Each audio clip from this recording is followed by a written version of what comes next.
বলবো, গল্পের একটা সিরিজ যখন ছোটোবেলায় পড়েছিলাম তখন একরকম লেগেছিল, তবে অভিনয় করার সময় বা চরিত্রে অভিনয় করার সময় সেটা যে মানে কোনোদিন করতে পারবো এরকম চরিত্র সেটা কখনো ভাবিনি।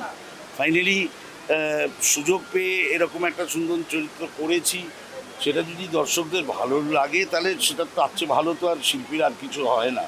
তবে কি জানেন, এই পুরস্কারটা একটা নতুন করে মানে দৌড়বার একটা শক্তি দেয়। তো এই বিএফটিএ পেয়েছি, অসম্ভব ভালো লেগেছে।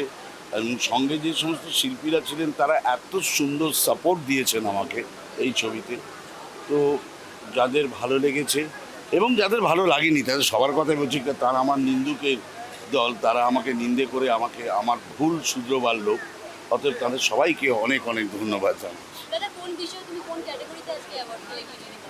বগলা মামার চরিত্রে অভিনয় করে আমি চরিত্রে অভিনয় করে আমি অ্যাওয়ার্ডটা পেয়েছি। তার জন্য ধ্রুবকে অনেক ধন্যবাদ এবং ভেঙ্কটেশকে অনেক ধন্যবাদ। বিএফটি আজকে আমাকে তার স্বীকৃতি দিয়েছে, তার জন্য বিএফটি স্যার, বগলা মামা নিজে একজন খুব নাট্যপ্রেমী মানুষ, সেই ক্ষেত্রে কোথাও কি নিজের সঙ্গে মিল পান? একদম অনেকটা সেটাই। তবে ওনার পাগলামো একদম মানে নাটকের জন্য তিনি পাগল, মানে সেটা যে সমস্ত ভুলচুক করে ফেলেন, যে সমস্ত স্টেপসগুলো ভুল নিয়ে ফেলেন, সেটা নিয়েই প্রচুর comedy, in fact comedy of errors. তো এই জিনিসটা মানে আমরা থিয়েটার করতে গিয়ে প্রচুর এরকম ভুল করেছি এবং করতে করতে শিখেছি, আজও হয় ভুল, কিন্তু থিয়েটারের এটাই মজা, এই মজাটা নিয়েই আমরা এগোই।